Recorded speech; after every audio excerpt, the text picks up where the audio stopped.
수가 더 많아지니라. 아멘. 아멘. 정말로 우리가 하나님을 만날 수 있는 자들이 되기를 원합니다. 지식으로만 아는 하나님이 아니라 우리의 삶을 통해서 그 하나님을 경험할 수 있기를 원합니다. 그렇게 될 때에 우리의 삶이 변화되어질 줄로 믿습니다. 하나님께서는 사울을 자신의 택한 그릇으로 부르셨다라고 했습니다. 다메섹으로 가는 길에 예수님께서 바울에게 나타나셔서 이제 그 예수님을 만난 바울은 옛사람이 아닌 새사람으로 변화되었습니다. 옛 사울로서의 삶이 아닌 이제 새로운 사람으로서의 바울로서의 삶을 살아가게 되는 것이죠. 그래서 에베소서 4장 말씀해 보면 바울은 너희는 유혹의 욕심을 따라 썩어져가는 구습을 따르는 옛사람을 벗어버리고 오직 너희의 심령이 새롭게 되어 하나님을 따라 의와 진리의 거룩함으로 지으심을 받은 새 사람을 입으라고 기록을 하고 있습니다. 옛사람을 벗어버리고 새 사람이 되어진다라는 것은 완전한 변화를 이야기하는 것이죠. 성경에서 말하는 이 새 사람이 되어진다라는 것은 내가 결단하고 또 열심히 살아간다고 해서 되어지는 것이 아닙니다. 그것은 우리가 정말로 예수 그리스도와의 진정한 만남이 있을 때에 가능한 것입니다. 예수님께서는 친히 그 바울에게 나타나셔서 자신을 드러내시면서 그에게 내가 바로 너가 박해하는 예수다라고 그렇게 말씀하셨습니다. 사울은 그 당시에도 예수에 대해서 잘 알고 있었습니다. 그는 스데반이 설교할 때에 그 자리에 있었으며 그곳에서 예수 그리스도에 대한 모든 증언의 내용들을 다 들었었죠. 그럼에도 불구하고 그는 예수 이름을 부르는 자들을 찾아다니며 그것을 박해하는 일을 했었던 사람이었습니다. 그러나 그가 정말로 예수 그리스도를 직접 체험하고 그리고 만나게 되었을 때에 바울의 삶은 180도 달라지게 됩니다. 바울은 그리스도를 체험한 이후에 아라비아에 가서 3년이라는 시간을 보냈다라고 증언하고 있습니다. 갑작스러운 그 예수 그리스도의 체험은 바울에게 있어서 매우 큰 충격이었고 또 앞으로 그가 어떻게 살아가야 할지에 대한 고민을 하게 만드는 사건이었을 것입니다. 그래서 그 아라비아에서의 3년의 그 시간 동안에 바울이 무엇을 했는지에 대해서 성경은 정확하게 기록하고 있진 않지만 많은 학자들이 말하기를 그 시간을 통해서 바울은 더욱더 하나님과 깊은 관계의 시간을 가졌을 것이다 라고 이야기를 합니다. 여러분, 참된 회심은 우리가 예수 그리스도를 진정으로 만나게 될 때에 우리의 내면에서부터 시작되어진다라는 것입니다. 하나님 없이 살아갔던 나의 그 옛사람이 얼마나 부끄러운 삶이었으며 또한 아무 소망이 없는 삶이었는지를 깨닫게 되어지는 것이죠. 그리고 그리스도가 아니면 내 삶에 소망이 없다라는 것을 알게 됩니다. 예수 그리스도를 주로 고백하는 사람들은 자신의 삶의 그 방향을 바꾸어서 정말 이전과는 다른 그런 삶을 살기로 결심하게 되어지는 것입니다. 그리고 그 결심은 우리의 내면에서부터 시작되어 그것이 우리의 외면적인 모습에까지 이르르게 되어지는 것이죠. 갈라디아서 2장 20절 말씀에 보면 이렇게 기록하고 있죠. 내가 그리스도와 함께 십자가에 못 박혔나니 그런즉 이제는 내가 사는 것이 아니요 오직 내 안에 예수 그리스도께서 사시는 것이라. 이제 내가 육체 가운데 사는 것은 나를 사랑하사 나를 위하여 자기 자신을 버리신 하나님의 아들을 믿는 믿음 안에서 사는 것이라. 여러분, 변화된 우리의 삶은 이제 내가 아닌 예수 그리스도가 살아가는 삶이 되어지는 것입니다. 예수 그리스도 앞에서 이 세상의 모든 것들은 여러분 하나도 중요하지 않게 되는 것이죠. 한번 생각해 보십시오. 주님 오시는 그날에 우리가 가진 모든 것들이 하나님 앞에 무슨 소용이 있겠으며, 여러분 넓은 집, 좋은 차 이런 것들이 무슨 의미가 있겠습니까? 예수 그리스도로 충만한 사람들은 이 모든 것들을 그저 예수 그리스도를 위해서, 그리고 복음 전파를 위해서 사용하게 되어지는 것입니다. 예수 그리스도를 만나고 체험한 바울은 이제 때가 되어 다시 다메섹으로 돌아오게 됩니다. 그리고 그는 이제 자신이 그렇게 받게 하였던 그 예수 그리스도의 이름을 전파하기 시작합니다. 예수는 그리스도이시고 예수님은 살아계신 하나님의 아들입니다. 내가 그 예수 그리스도를 만났습니다 라고 고백하는 삶을 살게 되어지는 것이죠. 사람이 이렇게 갑작스럽게 변하면 주변에 있는 사람들이 당황하게 되죠. 혹은 우리의 아내가, 남편이, 자녀가 평소에 안 하던 일을 하면은 여러분 주변에 있는 사람들이 당황하지 않습니까?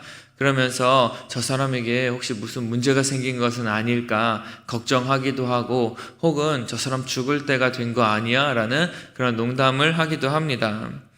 여러분, 바울의 이 변화에 유대인들, 그 사람들도 당황하였을 뿐만 아니라 예수님의 제자들도 당황하였습니다. 바울이 예수 그리스도를 전하자 헬라파 유대인들은 그에게 찾아와서 이게 무슨 일인지 살펴보고 그와 논쟁을 하기 시작합니다. 하지만 바울의 논리를 그들은 이겨낼 수가 없었습니다. 왜냐하면 거짓은 결코 진리를 이길 수 없고, 아무리 화려한 수사학으로 그것을 가려보려고 하지만 진리는 밝히 드러나기 때문에 그렇습니다. 여러분, 그럴 때 그들 가운데 나타나는 반응이 무엇이었습니까? 그들은 밤낮으로 성문을 지켜가면서까지 바울을 죽이고자 했습니다. 스데반이 진리의 복음을 전했을 때에도 그 유대인들은 불법을 행하면서까지 스데반을 돌로 쳐서 죽였습니다. 스데반을 죽인 후 아마 그들은 마음속으로 생각했을 거예요. 우리가 이겼다, 우리가 승리했다 라고 생각할 수 있었을 것입니다. 하지만 하나님께서는 그 스데반의 죽음을 통해서 복음이 온 땅 가운데에 퍼져나가는 그 계기로 삼으셨습니다. 그리고 그 역사 속에 바울이라는 인물을 선택하셔서 그 스데반이 뿌려놓은 순교의 씨앗이 복음의 씨앗으로 열매 맺기까지 하나님께서는 그 일을 이루셨습니다. 처음에는 제자들 역시 바울이 예수 그리스도의 이름을 전한다라는 말을 들었을 때에 그것을 믿기가 힘들었습니다. 자신을 그렇게 박해하던 사람이 하루아침에 자신들의 편에 서서 예수 그리스도를 전한다니 이것이 혹은 함정은 아닐까 하는 그런 마음이 들었을 수 있겠죠. 하루아침에 사람이 변한다는 것은 어렵다라고 사람들은 이야기를 합니다. 우리도 흔히 그렇게 말하곤 하죠. 사람은 안 변해. 사람이 어떻게 하루아침에 변할 수 있겠어?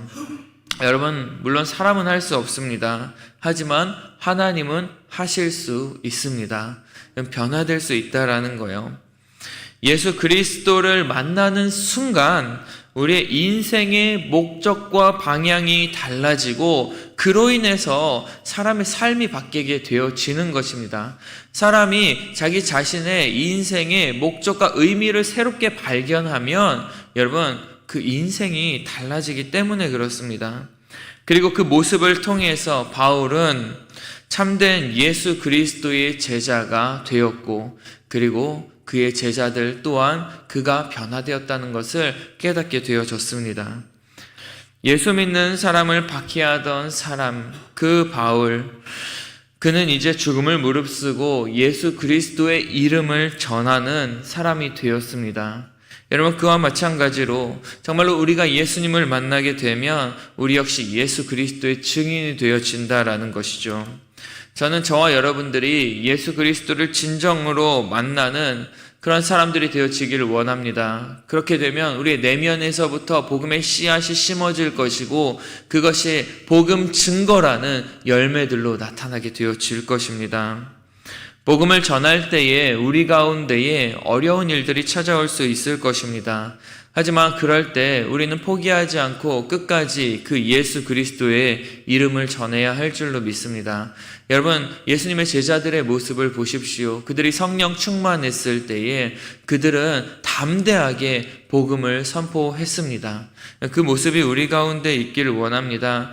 예수 그리스도가 그리스도이시고 살아계신 하나님의 아들이며 예수 안에만 구원이 있고 부활이 있고 영원한 생명이 있습니다 라는 것을 담대하게 선포할 수 있는 저와 여러분들 되기를 원합니다.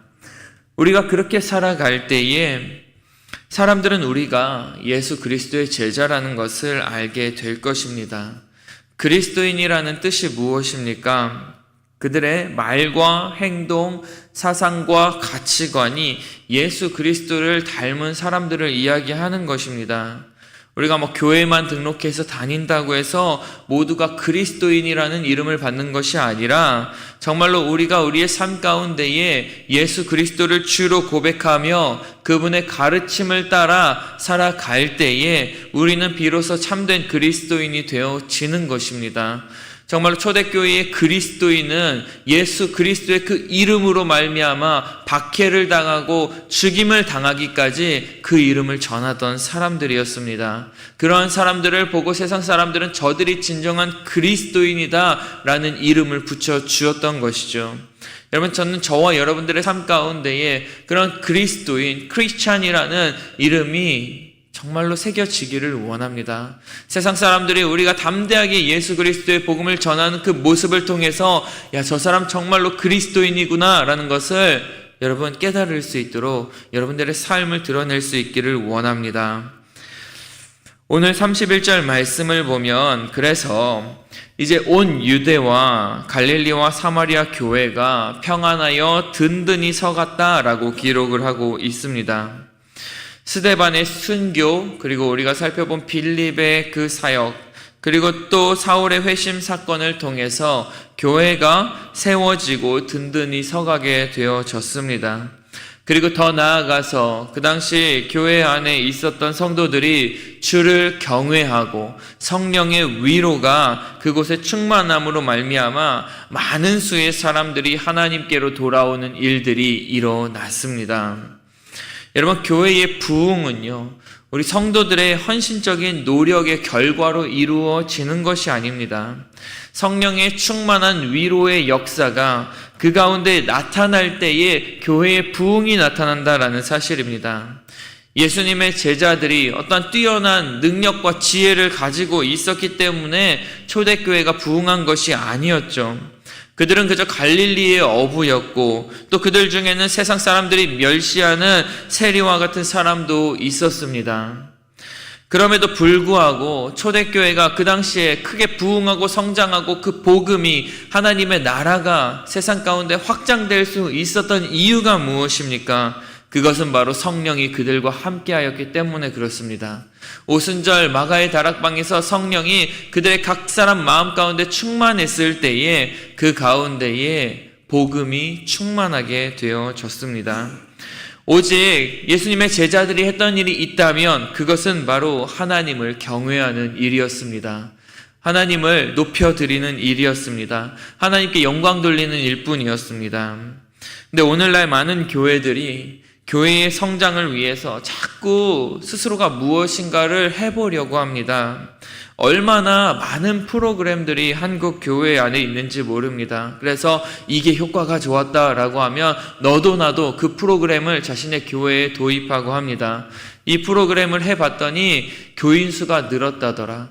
아니면 우리 교회가 부흥했다더라. 여러분, 이런 소문이 교회를 흔들고 그리고 그 교회를 엉뚱한 방향으로 이끌어가고 있다라는 사실입니다. 여러분, 우리가 잊고 있는 한 가지, 그것이 있다면 그것은 바로 성령이 함께하지 않는다면 그 어떤 프로그램도 그 어떤 인간의 노력도 무용지물이 되어진다라는 사실입니다. 교회를 인본주의적인 그런 방향으로 해석하고 이끌어 가려고 하는 그 유혹에서 벗어나서 우리는 철저하게 하나님이 주인 되시고 성령이 이끄시는 그 교회로 세워 나아갈 수 있도록 노력해야 할 것입니다. 주님께서 기다리라고 하신 그 성령을 우리가 기다리고 성령이 우리 가운데에 충만하기를 기도하며 그리고 그분의 일하심을 기대하는 저와 여러분들이 되어지기를 원합니다. 그래서 성령의 그 위로가 각 사람들의 마음 가운데에, 그리고 우리 교회에 오는 모든 사람들 가운데에 넘쳐날 수 있기를 원합니다. 그래서 우리 교회에 오면 다른 건 다 몰라도 정말 하나님이 살아계시다는 것이 느껴지고 하나님을 경외하는 마음이 생겨날 수 있었으면 좋겠습니다. 삶에 힘들고 지친 사람들이 이곳에 오면 이곳에서 성령이 주시는 그 위로를 받고, 그리고 그들의 삶이 회복되어지는 일들이 넘쳐났으면 좋겠습니다. 그래서 살아계신 그 하나님만을 우리가 높이고, 그리고 킹스턴 가운데에 하나님의 이 교회가 든든히 서가고, 그리고 이 교회 가운데에 평안이 넘쳐나는 그러한 교회가 되어지기를 간절히 축복합니다. 그런 일을 위해서 우리가 오늘 해야 될 것이 있다면 그것은 바로 우리의 삶 가운데에 성령이 충만하기를 기도하는 것이며, 또한 우리 교회 가운데에 성령이 충만하여 오직 그 성령님께서 우리의 교회를 정말로 주님의 뜻대로 이끌어 가시기를 기도하는 것일 것입니다. 이 시간 우리 함께 그것을 놓고 기도할 수 있기를 원합니다. 기도하겠습니다.